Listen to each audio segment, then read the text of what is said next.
You're listening to a Mamamia podcast. Mamamia acknowledges the traditional owners of land and waters that this podcast is recorded on. Please be aware that this conversation does discuss child abuse as well as suicidal ideation.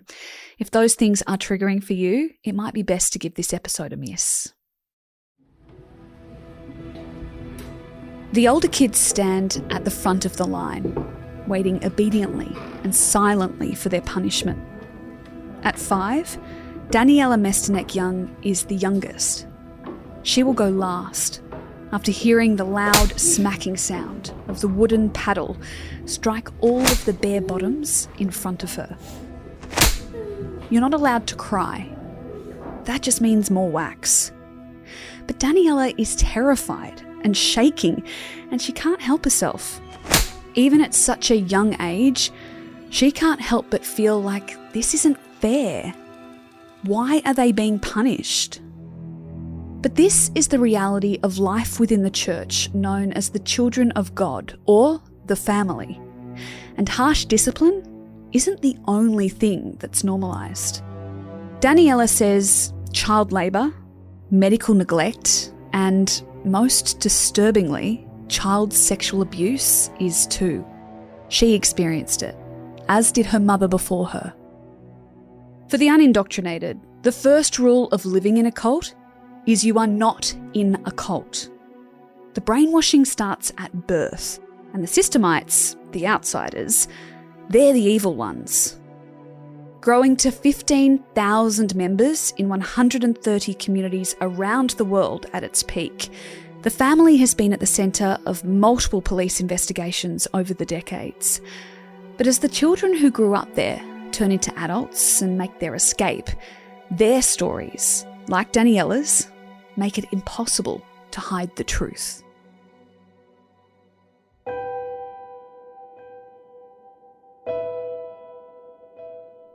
I'm Gemma Barth, and this is True Crime Conversations, a Mamamia podcast exploring the world's most notorious crimes by speaking to the people who know the most about them.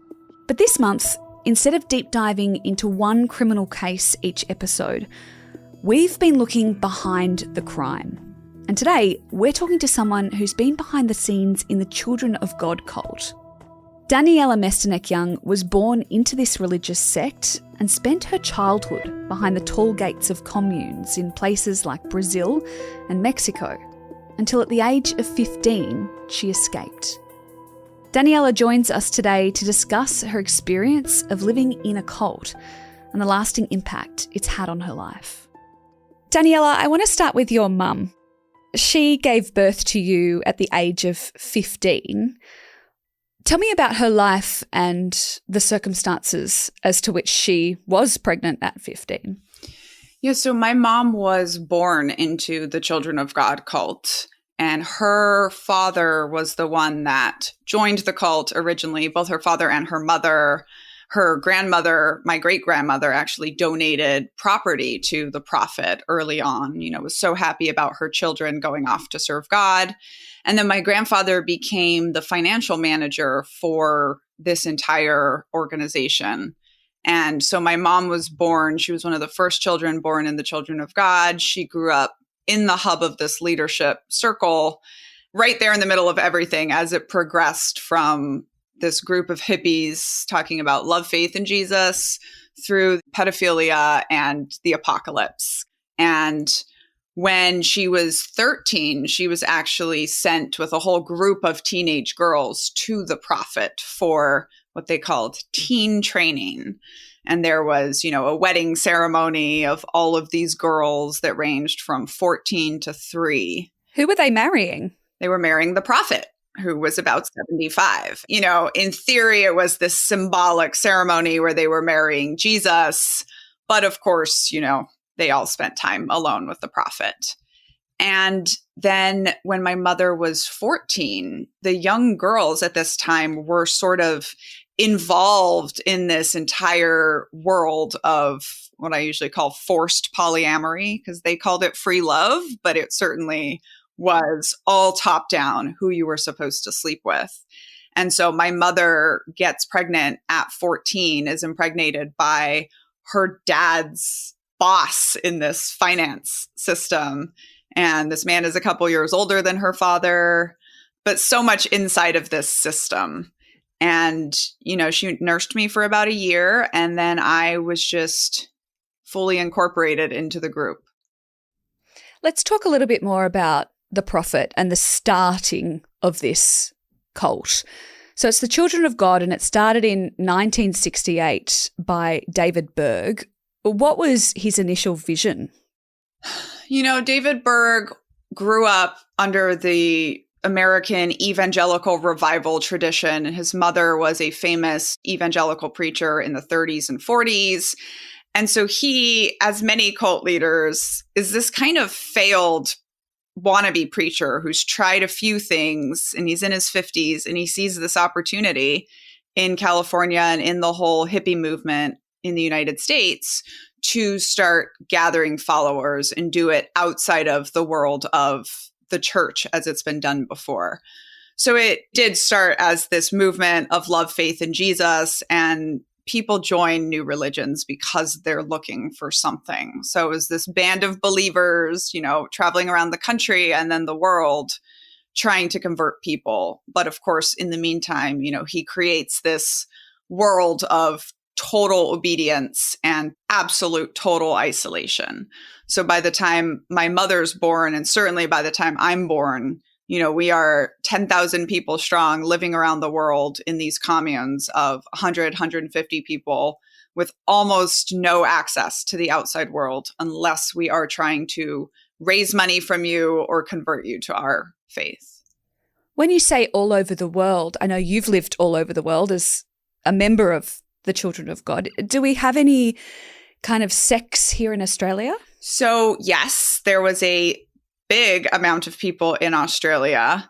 Australia is actually one of the 4 countries, I believe, that tried to go against the Children of God. And there was a lawsuit, there was interest in trying to protect the children. Ultimately, it did not work. But Australia, is one of the countries that thought, hey, what's going on here is a little weird, and we want to get to the bottom of this. What do you have to do, or more probably likely give up, to join the Children of God? Everything. This was the concept. You were to forsake all, you were to drop out of the system, which is the outside world, that's you guys. And you had to, completely cut off any relationship with your family. You had to give up all of your physical possessions, all of your money, any property you had. Everything was given to the group. And this was all based on, the supposed lives of the early apostles of Jesus. And then, I think a thing that people miss a lot is you then give a lifetime of your labor, because cults ultimately are about labor. And that is so much what the Children of God became. Is that labor to earn money for the group, or is it just labor in general? It's labor in general, because it relates to power. In our case, it turned into labor to earn money, but it's labor to keep the group going, right? So this labor can come up in a lot of ways. And then our group turned into sex trafficking quite heavily in the 70s. By the 80s and 90s, they had started to realize that childhood entertainment videos were a great way to, one, make money, and also sort of whitewash your image for the world. And so my life, actually, I was this little baby actress from the age of 1 to the age of 10, singing, dancing, performing in all these videos. And then, hundreds of thousands of us would sell them on the streets around the world. What were you singing? We were singing regular religious songs. We were singing a lot of music that was created by our organization. And this was actually the part of the leadership that I grew up in, were the people, the musicians that wrote the songs and the people that processed all of the literature. So we were sort of this creative hub. Let's go back to your childhood, because, we mentioned that your mum was a teenager, a child really, when she had you. What did it look like for you to be born into the commune as a baby. You lived in a nursery for most of that time as a kid, didn't you? We absolutely lived in nurseries, I would imagine from probably about 6 weeks old, maybe even younger. And, all the babies were breastfed, whether that was by your mother or somebody else's mother. And my childhood, I describe the most as I grew up in this institution of 150 people. We probably had around 50 to 60 kids. And we just walked in straight lines. We never spoke out of turn. We were sort of constantly disciplined and really expected to be these perfect little children that were the perfect soldiers of God, no matter what your age.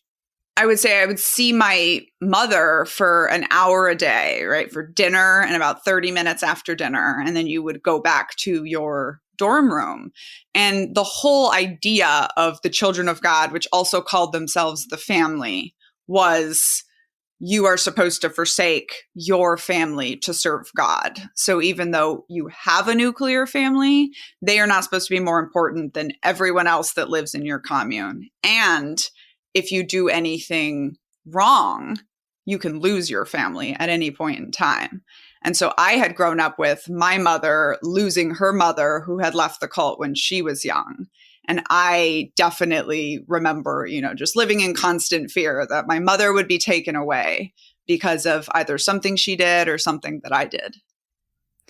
So the other kind of adults around you, what did you refer to them as? Were you allowed to call your mother mother? Yes, we called our parents mom and dad, but we called all adults in the home either uncle or auntie. And then they all had biblical names. So nobody used their real names either, which is another very key way that you operate around the world doing so much abuse out in the open, because most of us do not even know the legal names of these uncles and aunties who had so much power over our lives. Ah, and outside people, they had a name as well. Yes. This is very important in cults. So, we are the family and you are the systemites. I cannot describe to you, right, how much evil goes along with this word. And, so as we talked about, when someone joined the children of God, you were supposed to forsake all and drop out of the system. And so the system is the world. It is all of you that do not know about David Berg, the prophet, and God's true word and are not in God's army.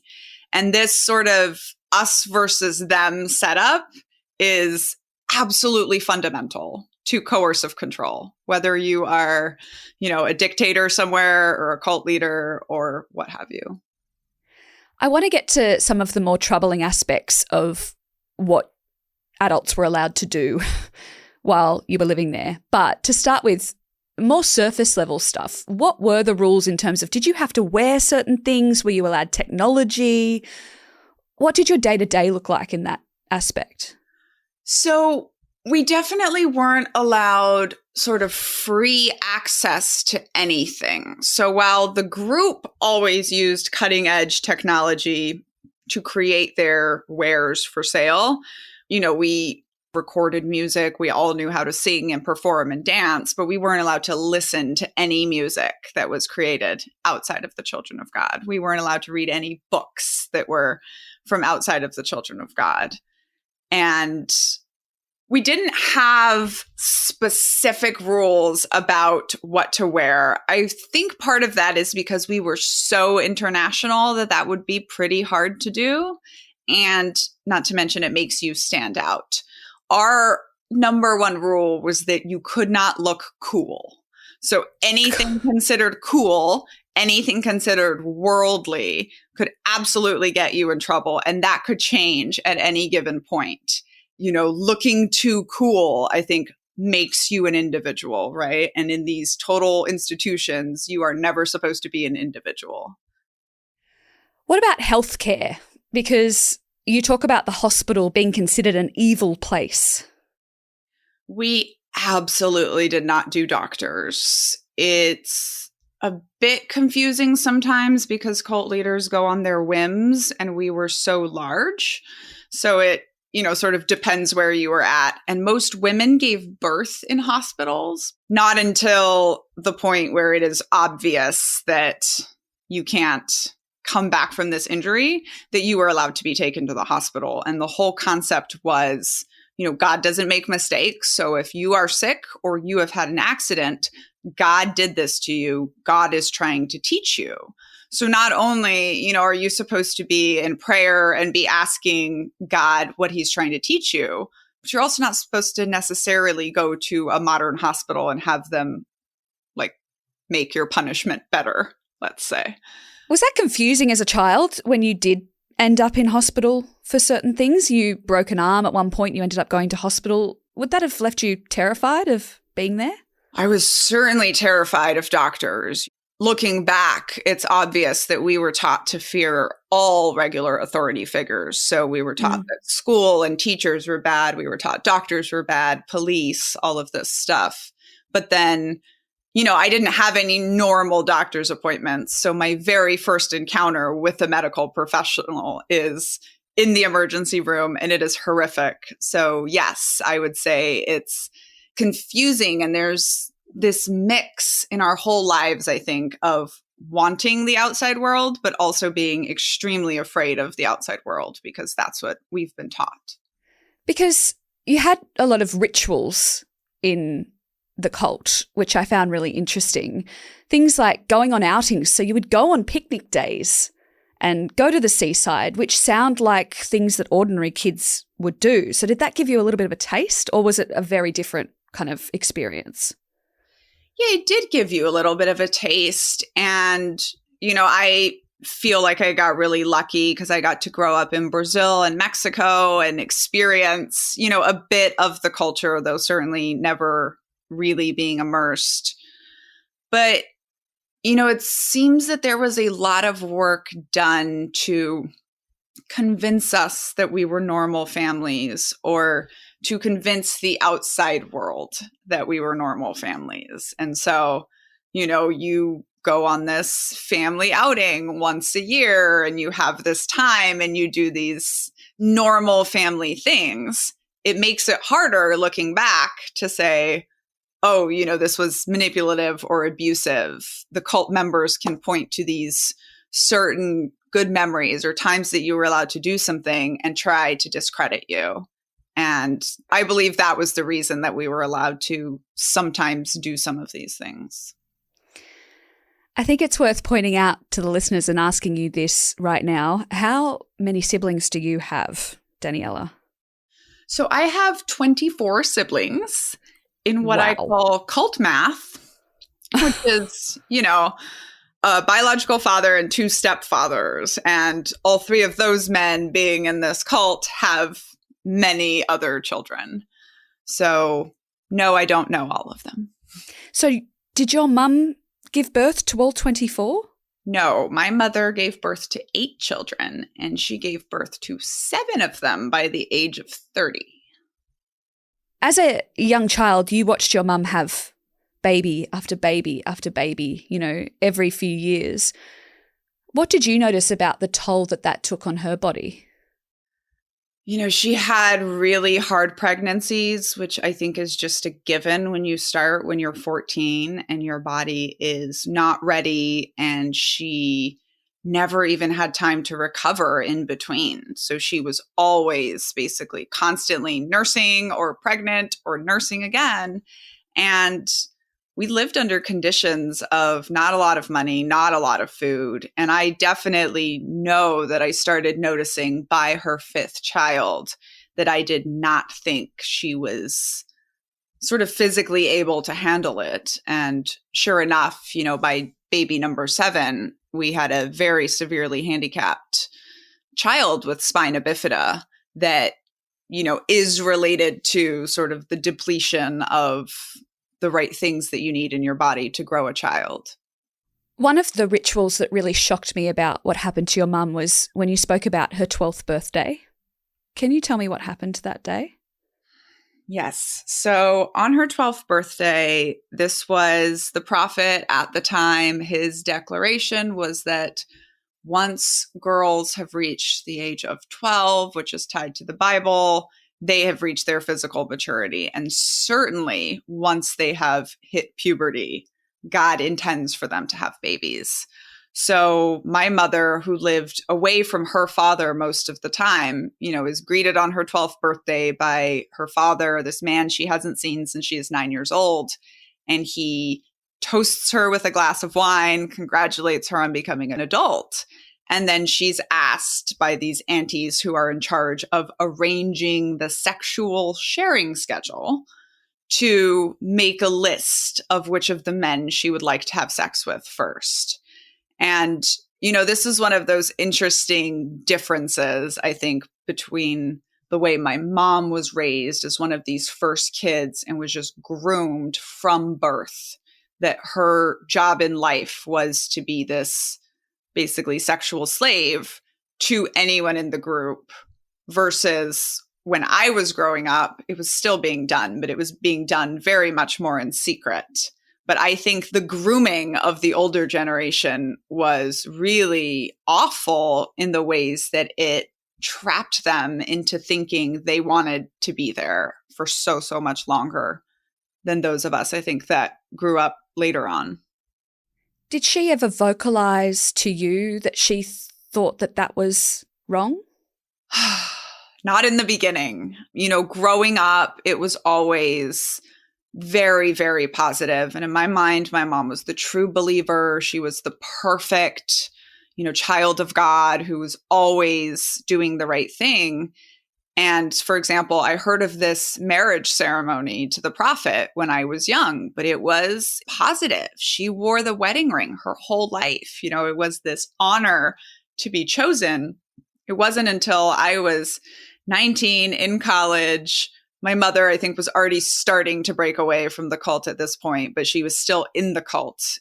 At one point, she came to visit me. And so I took her on a road trip for 4 hours. And as soon as the doors were locked, I said, okay, now you're telling me the whole story of your life, and we are going to walk through it. And I think that was the first time that both she and I were really able to look at some of those events of her life and see them for what they were, rather than this, propaganda that had been taught to her whole life. You mentioned that it wasn't so much of a ritual when you went through, but you also experienced sexual abuse as a child. Was she aware of that? That's always a difficult question to answer. I think that everyone in the group, when it first started, was following what the prophet was telling them to do with children, unless they completely broke away.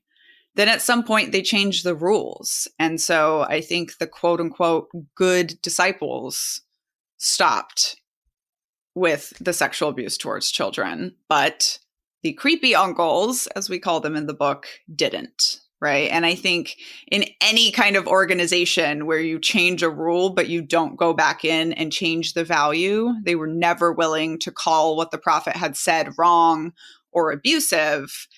And we were all still raised in this environment of constant physical abuse, sexual abuse. We had children's cartoons teaching us how to give your body to your attackers in the end times for God, right? And so I find it a bit interesting when some of the grown-ups say that they didn't know what was going on, because while maybe they didn't know the exact details, they certainly knew this over-sexualized environment that we were all growing up in.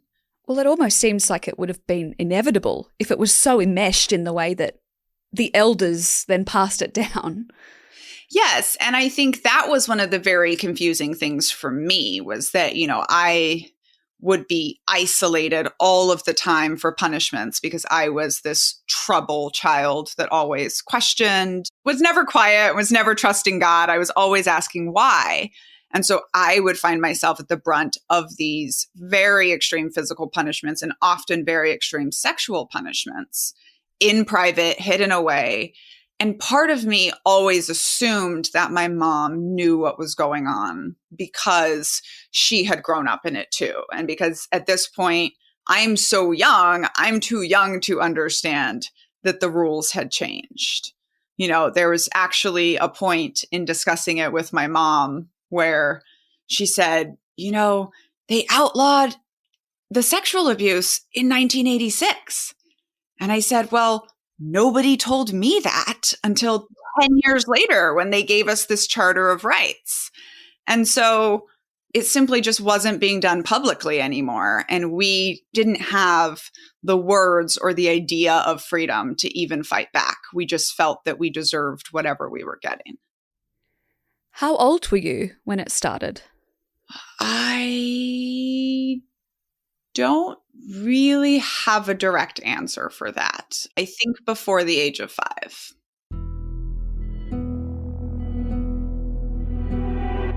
You're listening to True Crime Conversations with me, Gemma Barth. I'm speaking with Daniella Mestyanek Young, who was raised in the Children of God cult.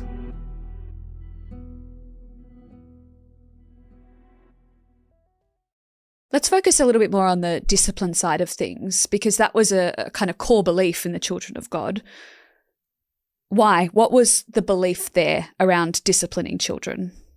It's all based on this Bible verse that says, if you spare the rod, you spoil the child. And our prophet believed that, children were sinful and babies as young as 6 months old needed to be spanked and needed to be sort of trained in this very extreme sense of, according to them, good discipline. And part of it, I think, was just practicality. When you have hundreds of kids running around in a single area, you must have a lot of discipline and a lot of rules. And part of it, I think, was just the way things get out of control when you completely disenfranchise children and then give a whole group of unrelated adults complete power over them. But these punishments, they sound like torture. What were some of the punishments that were given out? So, one of the interesting ones, of course, is group spankings.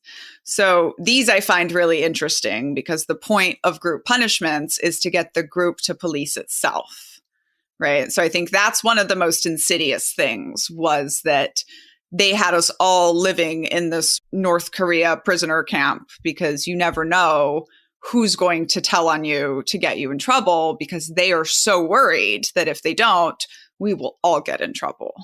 So we had so many group punishments, and a lot of them were either different types of beatings or different types of stress positions. So you're going to stand for an hour with your hands out with a Bible on your hands, or you're going to, stand really still in this tiny square and not get to move.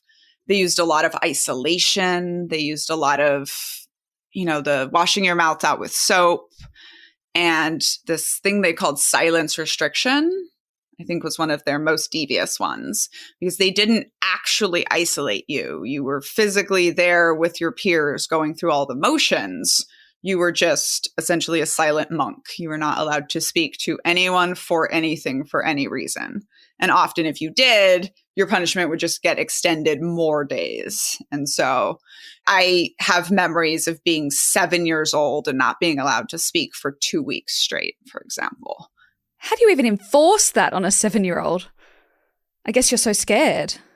Yeah. And I think that is really one of those things that sometimes gets missed. Sometimes when we look at these children in these repressive religions, it really stands out if you've ever seen a documentary on Waco, the Branch Davidians in Waco, Texas. And it's like their children were so well behaved. They would sit for up to 3 to 4 hours in the middle of the night just watching their prophet speak.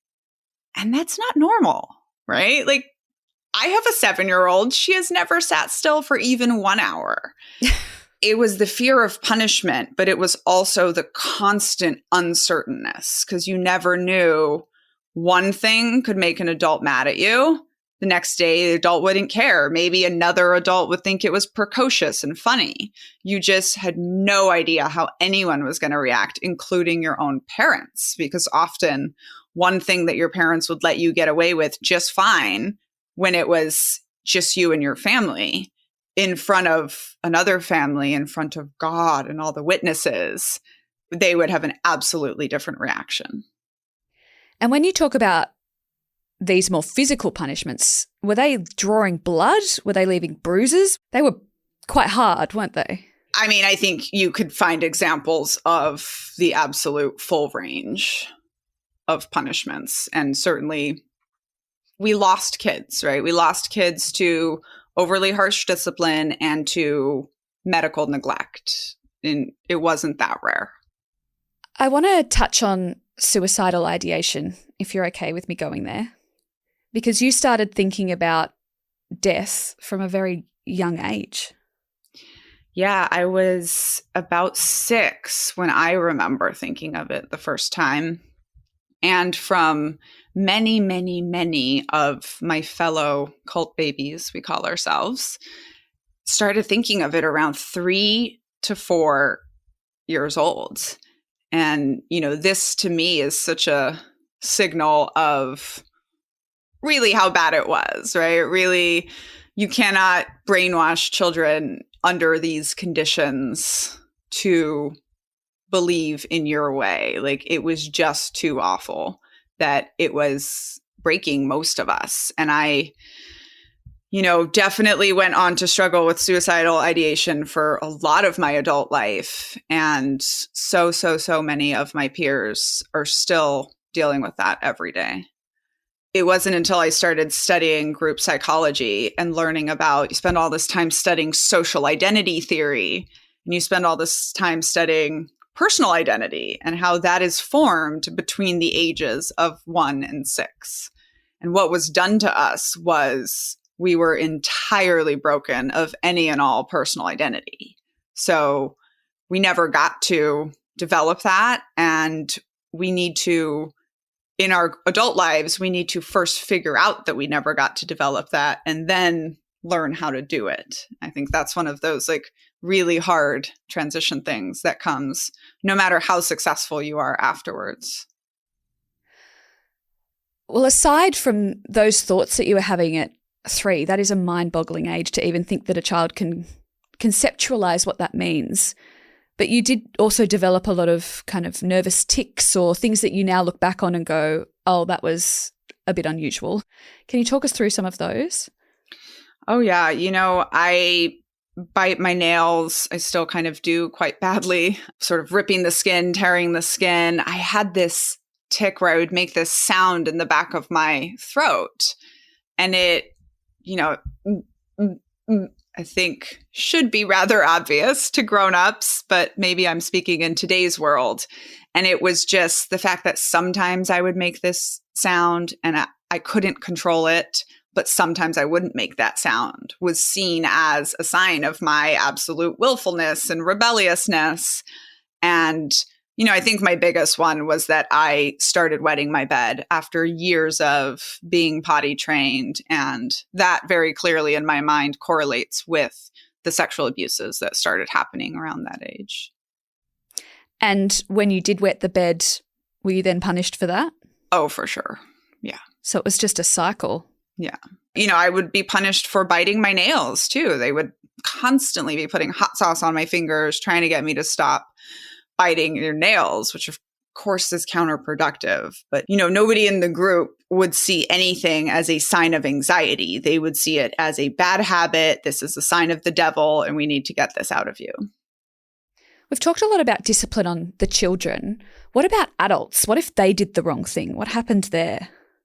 That would range for sure. And, adults operated under sort of the exact same paradigm that the children did, that they had no idea what one of the home shepherds would consider like a heinous crime or a doubt or sowing schism, right? Sowing disbelief and separation amongst the followers. So they all had to sort of live in this juggling game, not to mention all of the forced sex, right? That they were all supposed to be having with each other. And one of the most common punishments, which was used on adults all the time, was just splitting up families. So if a couple seemed too happy together, if they, had too many kids, even though they were supposed to have a lot of kids. But then if they had too many kids, it was a sign that they were too happy together or too much of a family, so they could get split up. And of course, excommunication, right? So your final biggest punishment is disfellowship, right? We're going to kick you out of the group that you have forsaken everything in your life to join. So that is one of those hugest, exit costs that I think gets people not to question things and to go along with things. They just don't want to lose everything they've given their life to. Talk to me about persecution drills. What were they? Oh, these are so fun. Usually in the middle of the night, although sometimes it would be like our exercise games, right? It would just be like all the kids go outside and the uncles, which were usually like the younger, older boys. And these were our fun games, right? And we were Heaven's Girl and they were the Antichrist soldiers. And we would be hiding and they are hunting us. And the persecution drills specifically were a lot more intense after several compounds around the world got raided by police. And in Argentina, they were all drugged to court. We were next door neighbors in Brazil. So we started doing these very regular persecution drills. And it was 100% about programming the children on how to lie to authorities, right? And we had an entire doctrine called Deceivers Yet True, which was all of these examples from the Bible and from Christian, quote unquote, history of times when people had to lie in order to achieve their goals. And so it was really this directly programming the whole ends justifies the means thinking into us. And I would say it also really gave us that torn feeling of, we'd read these stories of the kids that got ripped out of their homes to police and had to go through inspections, and it sounded terrible. But then we would read the parts about how they got to drink Coca-Cola and eat things with sugar in them. And that just sounded so exciting and so much fun. And it was just this constant, you're kept in fear of the outside world, but you also desire the outside world. And I really think it's just this constant thing that they use to then psychologically program us. So what were some of those lies that you had to learn? So there was so much time spent on how we were not a cult, right? And this is one of those things that looking back, you just go, maybe you're a cult if you're spending that much time on why you're not a cult. And then, just so programmed to talk at the youngest ages of how, this is the biblical concept of where sex comes from. This is how it's interpreted. This is when it changed. We absolutely don't do this anymore. Nobody's touched us. You can admit to the lightest of physical disciplines that would be acceptable in many countries, but never, never, never, of course, the big, large beatings that goes on. And so much of it too was just teaching us how to downplay, how weird it is that you live in a commune with 150 people. So if you really were to talk about what our lives were like, it's obviously a cult. So much of this was training on how to just appear as your regular run-of-the-mill missionaries and absolutely lock away everything else that happens as this is only for members of the family because nobody outside can understand. When did you realize that you wanted to get out of the Children of God? As soon as I had my first thought. That soon? I say I was an atheist born to religious fundamentalists. I really think that it wasn't logical to me, and I was not into it from at least the age of 6. I remember being like, even if I go to hell, I'm getting out of here. But it wasn't until I was 14 and I had just gone to America for the first time, and it's 9/11, and I'm seeing live news on for the first time on television. And, I'm watching this horrific thing happening, and I'm hearing the grown-ups around me praising God for his judgment on evil America, which we called Babylon the whore. And, this is the beginning, right? This is the sign of the times. They deserve this judgment. And I'm watching this, and the crack in the brainwashing is just starting. And it's really when I hear a newscaster say the term religious extremists that these words sort of reverberate around in my brain for quite a while after that. And it's me thinking that we are also religious extremists if we are here celebrating this horrible thing that has happened as God's will. And, this for me was kind of the beginning of then this 1.5-year journey on, I would say, getting them to let me go. I realized that if they think they can save you, they try to save you. And exorcisms are not fun. And so I realized that I would need to really go all the way and commit the unforgivable of sins, which in an isolationist us versus culture that is all around sex at this time in my life means me very dramatically escaping out over the roof of the commune and going out into Guadalajara, Mexico to have sex with a boy that I've met outside the walls. And, now I'm bad, I'm sullied, and my parents are somewhat expected to find me a place to go live because I'm no longer welcome in the children of God. So you planned that. You thought, what can I do that's going to make them let me go? Yes. I tried smoking a lot because that was another really, really bad sin, but I kept never getting caught and I was a little scared to get caught. So when I really just got fed up, I was like, that's it. I'm doing this. So it's not as easy as just running away because they'd just come and get you. I mean, at this point, so early on in the cult's history, they absolutely would tie down the teenagers, would not let them go, would send them to guarded compounds in the Philippines when they were considered problematic for extra labor. When it was the 2000s and in my time, you were allowed to go. You weren't given any help, but you were allowed to go, to the point that I say I'm just lucky that I was living in Mexico at that time and not Brazil, because that would have been just further for me to get back. So how old were you when you were excommunicated, and what's the next steps there? Are you just kind of, bye, have a nice life? I was 15. My parents found one of my stepsisters. So my mom, at some point in my childhood, had been married to this uncle who's 20 years older than her.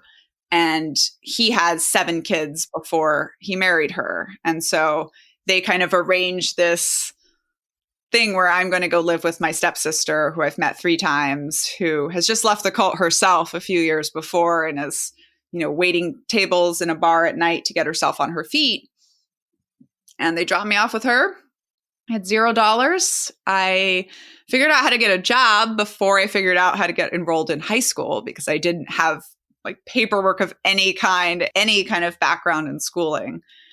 And yeah, man, high school was just this realization for me that I'm from a different planet. I mean, I don't have a single part of me that can relate to anyone who's grown up in the normal world.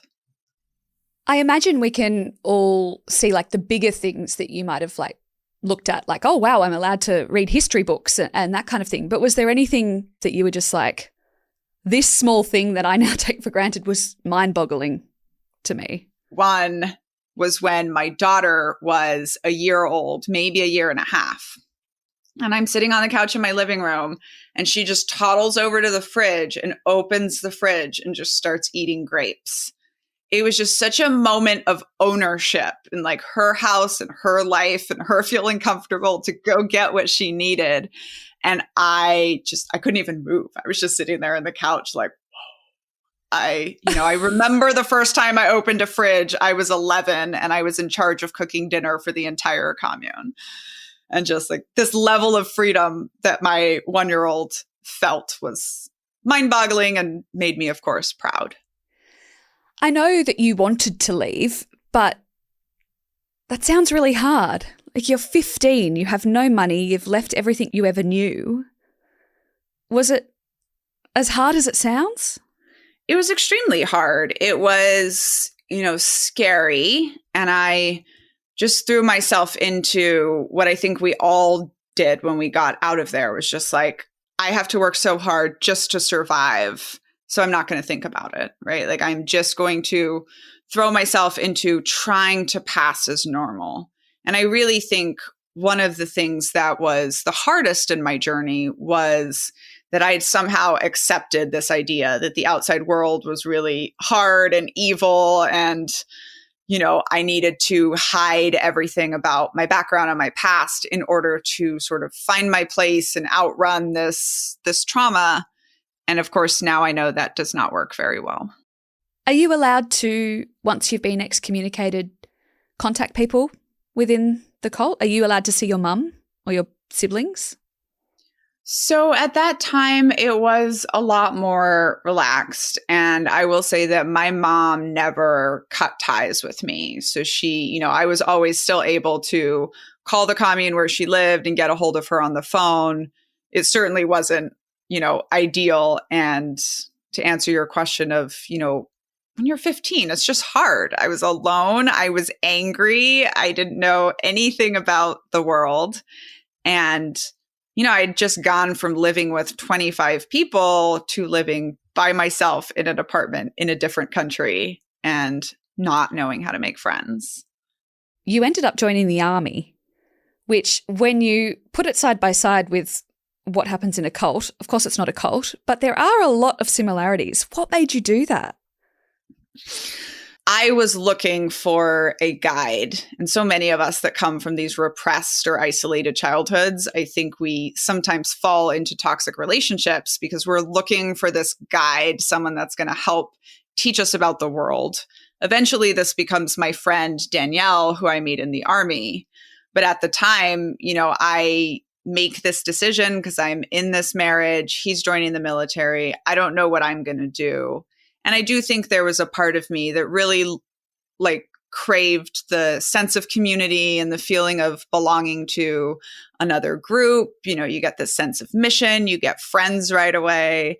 These are all of the things that total organizations give you that are not necessarily bad things, and I remember working so hard for 6 years to get myself through high school, get myself through college. And then I just looked forward to being in basic training and not having to think, not having to make decisions.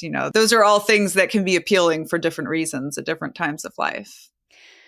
We've talked about the child discipline, the sexual abuse, the sex with minors, all of those kinds of things that you either experienced or witnessed while living in the Children of God.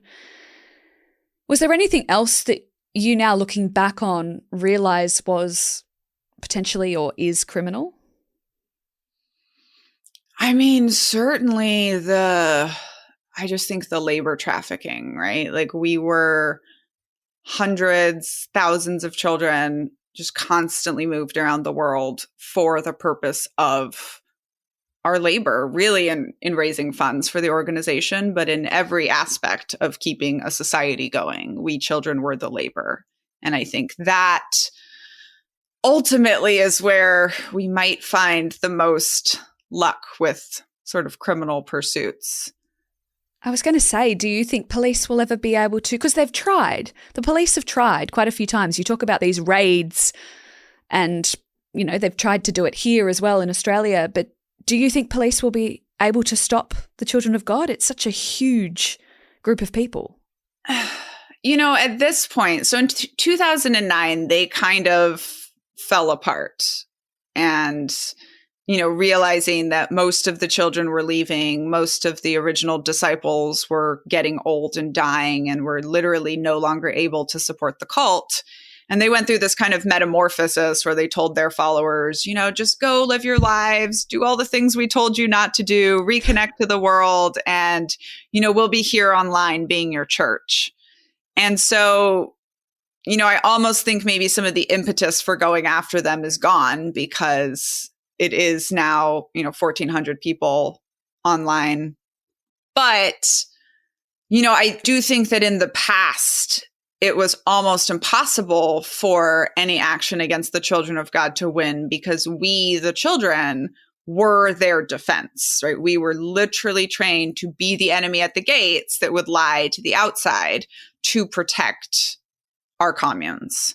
Now, many of us are talking, right? So I think, who knows, right? We watch the NXIVM trials and, these cult leaders getting what's coming to them. I was so excited to see Australia passing laws around coercive control, right? Because really the hard thing is it's so bad, but they are so good at violating laws or hiding what they do behind religious freedom.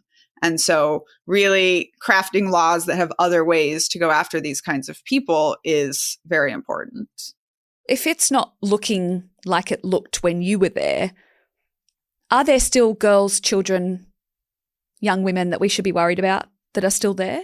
There are. They did so much recruiting in parts of the world, like India, like Brazil, where I grew up, like any number of developing nations, where joining this commune of white Americans living in your area was such a step up from potentially being on the street, being a sex worker, any number of things, right? So there still is a group of women and children who are stuck with the cult because they don't have anywhere to go.